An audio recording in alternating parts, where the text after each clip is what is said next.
Hello friends, once again welcome back to my channel Pharma Gyan, and today we will discuss about steam sterilization basic concepts। नमस्कार, स्वागत है आपका मेरे channel Pharma ज्ञान पर। और आज हम बात करने वाले हैं स्टीम स्टेरिलाइजेशन के बेसिक कॉन्सेप्ट्स। बेसिक जो पॉइंट्स हैं वो हम डिस्कस करने वाले हैं इस वीडियो में। Friends, if you are new to my channel please don't forget to like, share and subscribe my channel Pharma Gyan. Let's continue the video. What is sterilization? जैसा कि हमने प्रीवियस वीडियो में डिस्कस किया है, वही डेफिनेशन मैं आपको एक बार और दोहराना चाहूँगा कि what is sterilisation. Sterilisation means free from microbes और लिविंग सेल्स। मतलब कोई भी आर्टिकल आपका है तो वो माइक्रोब्स और लिविंग सेल्स से फ्री होना चाहिए, मतलब कम्प्लीटली फ्री, वो स्टेरिलाइज्ड कहलाता है। इसकी डेफिनेशन क्या है वो हम देख लेते हैं। Sterilization is necessary for the complete destruction or removal of microorganisms, including spore-forming and non-spore-forming bacteria, viruses, fungi, and protozoa that could contaminate pharmaceuticals or other materials and thereby constituting a health hazard. So, this is the definition of sterilization. So, other definitions we will discuss here. Sterilization, a process used to render a product free of viable organisms with specified probability. This definition is taken from PDA Technical Report 1, PDA TR 1.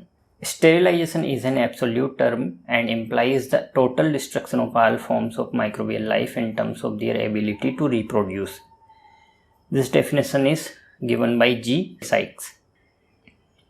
And another definition is validated process used to render a product free of all forms of viable microorganisms. This definition is given by ISO. So these are the different definitions of sterilization. So what is steam sterilizer? Steam sterilizer क्या होता है वो हम यहाँ पर समझ लेते हैं। जैसा कि ये फ़ोटो डायग्राम में दिखाया गया है, ये एक स्टीम स्टेरिलाइज़र का एक फ़ोटो है इंटरनल व्यू का। ये अंदर से कुछ इस टाइप का स्टीम स्टेरिलाइज़र होता है। तो इसकी डेफिनेशन क्या है ये हम देख लेते हैं। स्टीम स्टेरिलाइज़र क्या होता है? A steam sterilization is achieved by exposing the items to be sterilized with saturated steam under pressure. Steam enhances the ability of heat to kill microorganisms by reducing the time and temperature required to denature or coagulate proteins in the microorganisms. तो steam sterilisation में हम क्या करते हैं? Saturated steam under pressure use करते हैं। मतलब saturated steam को प्रेशर के साथ में यूज़ करते हैं हम, जिससे क्या होता है, जो माइक्रोब्स होते हैं, वायबल माइक्रो ऑर्गेनिजम्स होते हैं, वो उनकी सेल वाल को डीनेचर कर देता है, मतलब डिस्ट्रॉय कर देता है, या फिर उनकी जो सेल वाल में प्रोटीन होता है वो कोआगुलेट हो जाता है, जिससे माइक्रो ऑर्गेनिजम्स किल हो जाते हैं, रिमूव हो जाते हैं। ये स्टीम स्टेरिलाइज़र का काम होता है। अभी नेक्स्ट हम डिस्कस करेंगे what items to be sterilised. तो हम स्टीम स्टेरिलाइज़र में कौन कौन से आइटम्स स्टेरिलाइज कर सकते हैं वो हम यहाँ पर देख लेते हैं। जैसे फ्लूइड्स हम स्टेरिलाइज कर सकते हैं स्टीम स्टेरिलाइज़र में। फ्लूइड्स के एग्जांपल जैसे gases, liquids, formulated product, solution, suspension, media, vast etcetera. हम फ्लूइड्स के अंडर में जो भी एग्जांपल्स आते हैं वो मैंने आपको यहाँ पर दिए हुए हैं। ये हम स्टीम स्टेरिलाइज़र में स्टेरिलाइज कर सकते हैं। नेक्स्ट है ग्लासेस। ग्लासेस जैसे वायल्स, एम्प्यूल्स, कंटेनर्स, वेसल्स, ये सब हम स्टीम स्टेरिलाइज़र में स्टेरिलाइज कर सकते हैं। एसेस एंड अदर मेटल्स हम स्टीम स्टेरिलाइज़र में स्टेरिलाइज कर सकते हैं। इसके एग्जांपल्स जैसे tanks, valves, filling parts, utensils etcetera. Next है इलास्टोमेरिक मटेरियल्स। इलास्टोमेरिक मटेरियल्स में जैसे रबर के जो मटेरियल्स बने हुए होते हैं, एग्जांपल पर container closure, filter, tubing, gaskets, valves, components, medical devices etcetera हम स्टेरिलाइज कर सकते हैं स्टीम स्टेरिलाइज़र में। ये सब इलास्टोमेरिक मटेरियल्स होते हैं। सॉरी, ग्लासेस ये रिपीटेड हो गया है। कॉम्बिनेशन ऑफ वर्ब, fluid, glass, SS material, metals, elastomeric material, इन सब का कॉम्बिनेशन भी हम एक ही लोड में लोड करके भी स्टेरिलाइज कर सकते हैं।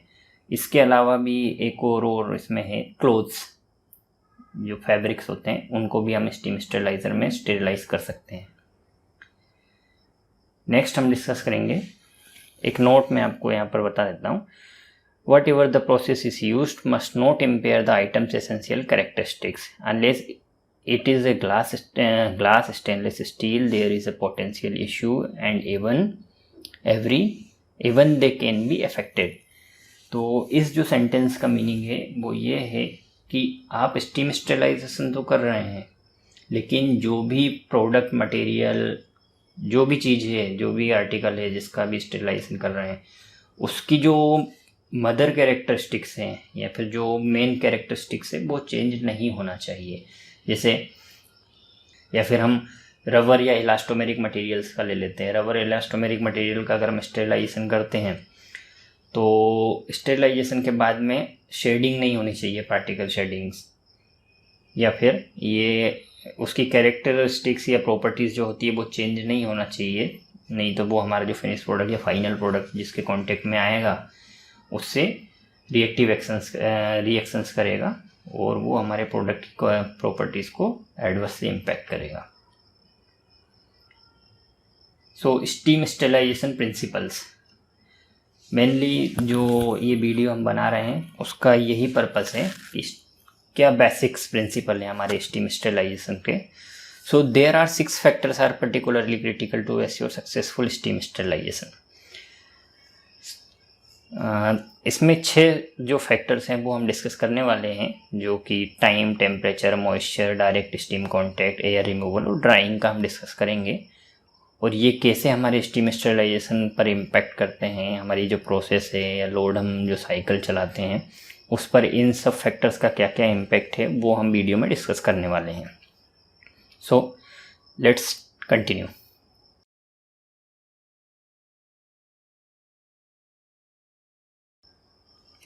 Time.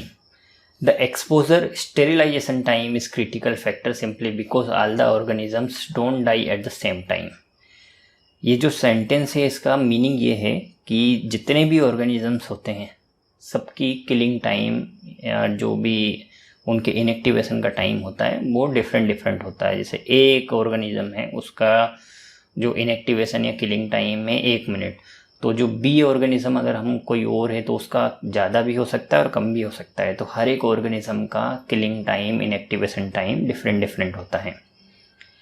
Minimum amount of time at sterilisation temperature is required to kill all the organisms. तो कम से कम एक मिनिमम टाइम रिक्वायर्ड होता है स्टेरिलाइजेशन के लिए जो कि सभी ऑर्गेनिजम्स को किल कर दे।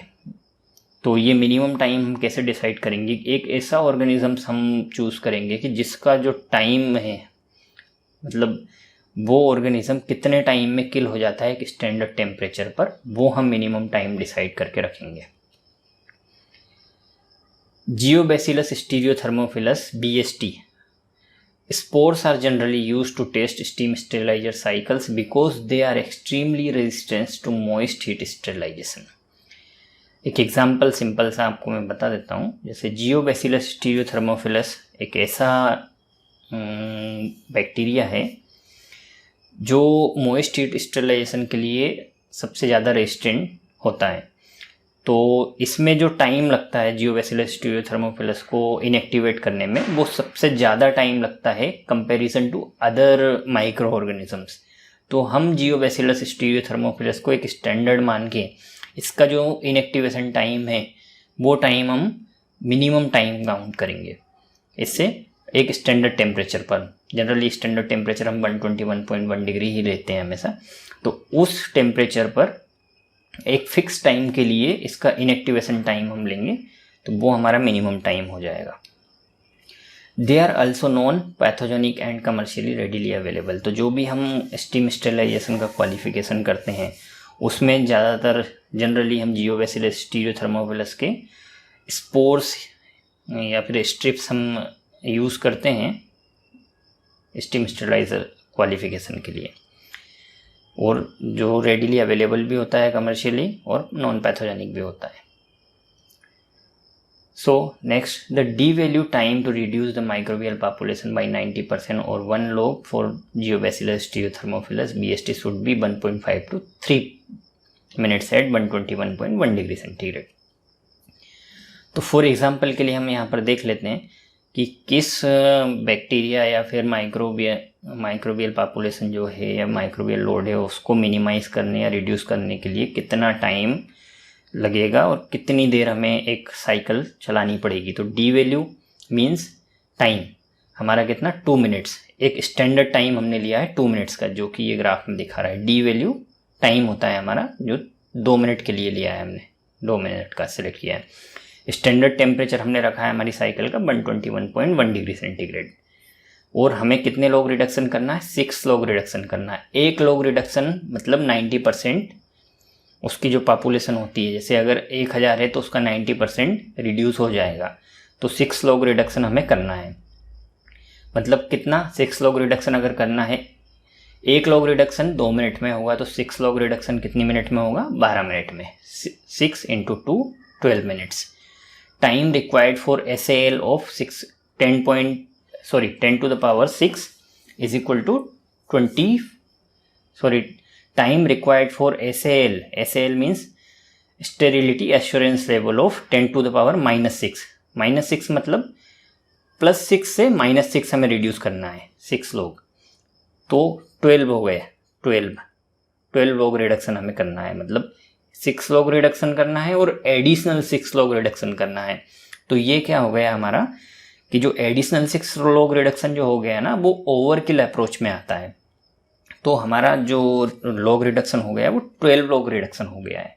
तो इधर जब हम ये 10 to the power -6 तक SAL लेवल तक जाएंगे तो कितने मिनट हमें लगेगी? 2 मिनट अगर हमारी डी वैल्यू टाइम है तो इसमें हमें 24 मिनट्स लगेगा। कैसे? तो फर्स्ट 6 लॉग रिडक्शन के लिए हमें 12 मिनट लग रहा है, जिसमें हमारा एक पॉपुलेशन बचता है। एडिशनल 6 लॉग रिडक्शन और हम करेंगे तो फिर और 12 मिनट लगेगा, मतलब 24 मिनट हो गया टोटल। और उसमें भी हमारा एक सर्वाइवल का चांसेस रहता है। Overkill approach. Time required for SAL of 10 to the power -4। ऐसे ही अनदर एग्जांपल हम देखें, अगर हम 10 to the power -6 मतलब 12 लॉग रिडक्शन करते हैं तो 24 मिनट का टाइम लगता है।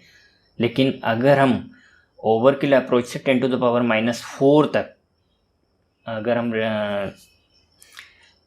साइकिल चलाते हैं या 10 लॉग रिडक्शन करते हैं तो 20 मिनट लगेगा। कैसे? 4 मिनट्स का 4 टाइम अगर हम इसको रिड्यूस करने वाले हैं तो 4 × 2 8 मिनट्स एंड 6 लॉग रिडक्शन के 12 मिनट्स 20 मिनट्स हो गया है टाइम। तो ऐसे हम डी वैल्यू कैलकुलेट करते हैं। ये हो गया। डी वैल्यू क्या होता है हमारा? Time. D value is the time to reduce the microbial population by 90% और 1 लॉग। होप आपको क्लियरली समझ में आ गया होगा ये। अगर कोई डाउट या कुछ प्रॉब्लम है तो please comment your valuable comments in comment section. So next, temperature. The second critical factor in steam sterilization is the temperature of the saturated steam controlled in the chamber of the sterilizer. How increasing the temperature dramatically reduces the time needed to achieve sterilization.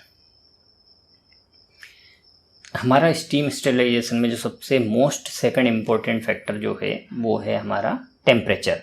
Temperature हमारा uniformly, जो भी हमारा exposure cycle होता है किसी भी steam steriliser का, उसमें यूनिफॉर्मली डिस्ट्रीब्यूटेड टेम्परेचर होना चाहिए। जैसे जैसे टेम्परेचर हम इंक्रीज करते हैं तो जो टाइम हमारा रिक्वायर्ड होता है वो रिड्यूस होता जाता है। एक स्टेरिलाइजेशन साइकिल का जो टाइम होता है वो टेम्परेचर इंक्रीज करने के साथ साथ ड्रामेटिकली रिड्यूस होता जाता है। एक एग्जांपल के तौर पर मैं आपको बताता हूँ। ये जो ग्राफ है इसमें 176 डिग्री फ़ारेनहाइट यानी 80 डिग्री सेंटीग्रेड पे मुझे 643 आवर्स के लिए स्टेरिलाइजेशन करना पड़ेगा। लेकिन अगर 93 डिग्री सेंटीग्रेड पे मैं अगर स्टेरिलाइजेशन करता हूँ तो मेरा जो टाइम है वो 321 आवर्स लगेगा, मतलब इसका जस्ट हाफ। और अगर मैं 100 डिग्री सेंटीग्रेड पर स्टेरिलाइजेशन करता हूँ तो 80 आवर्स का ही टाइम मुझे लगेगा, मतलब ये 321 आवर्स का भी 1/3। और अगर मैं 121 डिग्री सेंटीग्रेड पे स्टेरिलाइजेशन करता हूँ, डी वैल्यू मेरी 2 मिनट्स अगर है तो ओनली 12 मिनट्स का ही मुझे स्टेरिलाइजेशन करना है। लेकिन अगर और मैं टेम्परेचर इंक्रीज करता हूँ और 132 डिग्री सेंटीग्रेड पर जाता हूँ तो मुझे ओनली 0.9 मिनट्स के लिए ही स्टेरिलाइजेशन करना है। 0.9 मिनट्स, समझ रहे हैं आप। अभी अगर और मैं टेम्परेचर इंक्रीज़ करता हूँ 140 डिग्री, तो मुझे जो स्टेरिलाइजेशन का टाइम रिक्वायर्ड है वो ओनली 0.13 मिनट्स रिक्वायर्ड रहेगा। तो कितना, जैसे जैसे मैं टेम्परेचर इंक्रीज़ करता जा रहा हूँ, मेरा टाइम जो है वो ड्रामेटिकली, मतलब बहुत ज़्यादा डिफरेंस है, टाइम डिफरेंस चेंज होता जा रहा है। बहुत कम टाइम में मेरा स्टेरिलाइजेशन प्रोसेस कंप्लीट हो जाती है अगर मैं टेम्परेचर इंक्रीज़ करता हूँ तो। लेकिन ये डिपेंड करता है कि आप कौन सा लोड यूज़ कर रहे हो और कौन से आर्टिकल्स उसमें लोड कर रहे हो, उसी के हिसाब से हमें टेम्परेचर भी डिसाइड करना होता है। जनरली हमारा जो टेम्परेचर होता है वो 121 डिग्री सेंटीग्रेड पर ही हम स्टेरिलाइजेशन साइकिल्स चलाते हैं। Next, moisture. Moisture in steam has a major impact on its ability to denature or coagulate proteins, hence the importance of using saturated steam. Saturated steam is at equilibrium with heated water at the same pressure, which means it contains the maximum amount of moisture without liquid condensate present. Saturated steam is recommended for steam sterilization. Not all steam is acceptable for use in sterilizer. A dedicated clean system supply is recommended. Superheated steam containing excessive liquid water, and steam containing excessive boiler additives or contaminants such as rust should be avoided. तो moisture क्या करता है, जो protein होता है, जो हमारा bacterias होते हैं, उनकी जो सेल वाल को डीनेचर करता है, या फिर सेल वाल में जो प्रोटीन अवेलेबल होता है सेल में, उसको कोआगुलेट करने में हेल्प करती है मॉइस्चर। इसीलिए हम सैचुरेटेड स्टीम को यूज़ करते हैं। और जो सुपर हीटेड स्टीम होती है या कंटामिनेटेड स्टीम होती है या फिर एक्सेसिव बॉयलर एडिटिव्स वगैरह जिस स्टीम में होते हैं, उसको हमें यूज़ नहीं करना चाहिए स्टीम स्टेरिलाइजेशन में। नेक्स्ट हमारा है मॉइस्चर में सुपर हीटेड स्टीम क्या होती है। Super heated steam is defined as steam that is above its saturation temperature. Steam का एक सैचुरेशन टेम्परेचर होता है, उस सैचुरेशन टेम्परेचर से अगर उसका टेम्परेचर ज़्यादा है तो वो हमारी सुपर हीटेड स्टीम होती है। Super heat occurs in steam distribution system when the line pressure is dropped across a pressure reducing valve।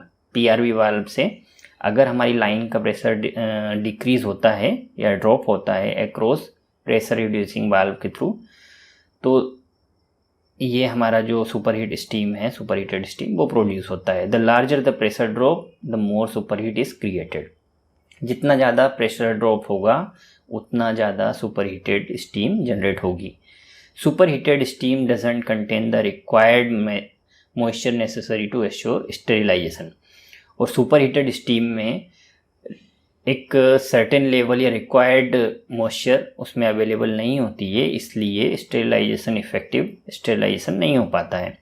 The excess energy super heated steam is transient and is eventually dissipated by the items in the sterilizer chamber, but can cause difficulty when validating the sterilizer to the empty chamber sterilization requirements of the European standard EN 285।